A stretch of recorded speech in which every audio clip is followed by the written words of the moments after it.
Hey there, this is Faith Fit Dad. This channel exists to encourage dads in their faith and in their fitness. I'm here in Dana Point, California today. That is the ocean behind me. I am from Arizona, where it has been 114 for the past 2 weeks, and it's like 80 degrees out here and overcast. It feels like heaven on earth. But I'm on vacation, and I recently shared a video of 5 tips that I try to implement to avoid the dad bod, and here are just some examples of that, of me and my family on vacation, trying to stay healthy while we do it. All right, we're getting ready to hit the road for vacation. Don't really got time for breakfast, and so I got some pasteurized egg whites, make sure they're pasteurized, some sugar-free Hershey syrup, spilled that. This is about 5 servings. Here we go. Give it a little shake up. About 5 servings of egg whites, like 30 grams of protein. And enjoy, don't knock it till you try it. We made our first gas stop on our way to California, and we actually thought ahead and got some snacks from the grocery store yesterday. We got some of these, what are these? Rice cake bites. Got some fruit. These protein bars are pretty fire. They're the one protein bars, 20 grams of protein, 220 calories. The kids have thrown, 5 temper tantrums already? At least, yeah, they're not having a good go. But the one thing that we will always stop for at a gas station is Coke Zero from the fountain drink. There's something about it being from the fountain that is just a little taste of heaven. All right, we still got a long leg. Pray for us. The first stop on our trip was to visit my parents in Yucaipa, in the house I grew up in. And here is my mom hitting a nuke. She's in her 60s and still got it. We grew up always playing wiffle ball. We played baseball throughout our lives, and wiffle ball was always what we did when we had time together in the summer or even after school. This is me trying to hit a ball with my son, Ollie. He loves it. He was clapping all the way down, having a good time, and we were just trying to move. One of the 5 tips I gave was just to move, increase your NEAT, your non-exercise activity thermogenesis, just to not be a couch potato. And this was a really fun way to do that. They also have mini horses, which is super fun. You can't really do anything with them. They're too little to ride or to, really do anything with, but they look funny and they're fun to have around, and my kids thought they were awesome. All right, so this was a fun moment. My son Phoenix, he is 4. He came up and tried to hit, and typically he's a bit of a hothead, and if he swings once or twice and misses, he usually just tosses the bat and gets mad, and he's over it. And so he swings and misses a few times, and he actually kept his cool decently, which was surprising, refreshing. I try to get in there and help him. He doesn't want any of that. And then he runs away because his shoes aren't fitting the right way, and so you can see him run back and forth a few times. It's because he's trying to strap his shoes and they're not fitting the way that he wants them to fit. And so he kind of takes a moment to, throw a tantrum.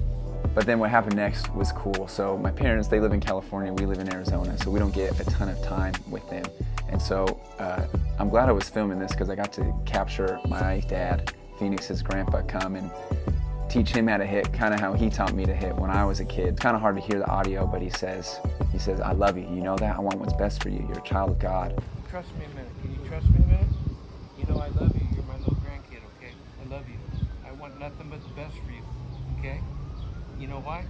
These guys love you. You deserve the best, okay?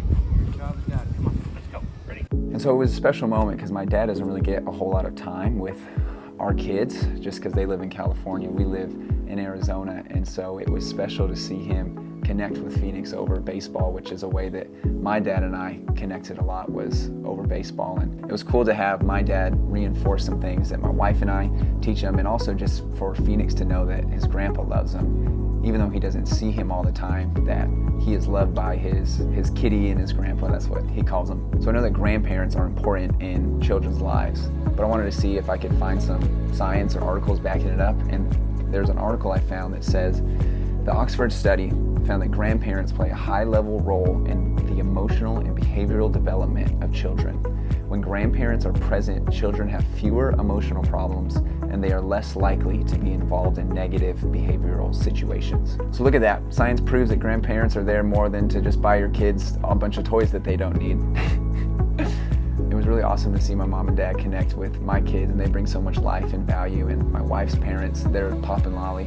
They just speak life and love our kids so well. And so, yeah, science backs it up too. Grandparents are important. So if you have your parents around, let them speak life into your kids. Obviously, you are the parent and you are the final say in what goes into your kids' lives, but grandparents can play a crucial role in helping develop your kids into godly men and women of God. And then we finally made it to the beach. There's some footage of my youngest, Ollie. This was his first time at the beach. He was actually really scared when he first got there, but he ended up loving it in the sand. And this is my wife's happy place. She's got some great Italian skin that just turns golden. I'm Canadian, so I just get kind of red, so I gotta be careful with the sun. But there's me in Phoenix. We were running, trying to get just some exercise, move around. But one of the things that was really special for me to see was Phoenix had so much fun at the beach, and this was, I think, the second or third time he had been to the ocean, and the first couple times he was scared like Ollie was. But it was just awesome to see Phoenix have so much fun and thrive at the beach, and on his own too. He didn't need us to go, a couple inches into the water, but still he was on his own, confident, having fun. And I just remember sitting there watching him have so much fun, and it brought me so much joy. And it reminded me of a quote that John Piper says. He says, "God is most glorified in us when we are most satisfied in Him." But it's just a good reminder to me that to be a mature Christian and a mature dad doesn't mean that I have to be crusty and grumpy, but that I can be full of life and life to the full and joyful. Psalm 116 says, "In your presence there is fullness of joy. At your right hand are pleasures forevermore." And so as I finish vacation and even as I go back home into, normal life, I want to be a dad and a Christian, a husband that is enjoying what God has given me, using that as an offering of worship in a way to honor Him. So how can you be more satisfied in God to bring Him more glory today?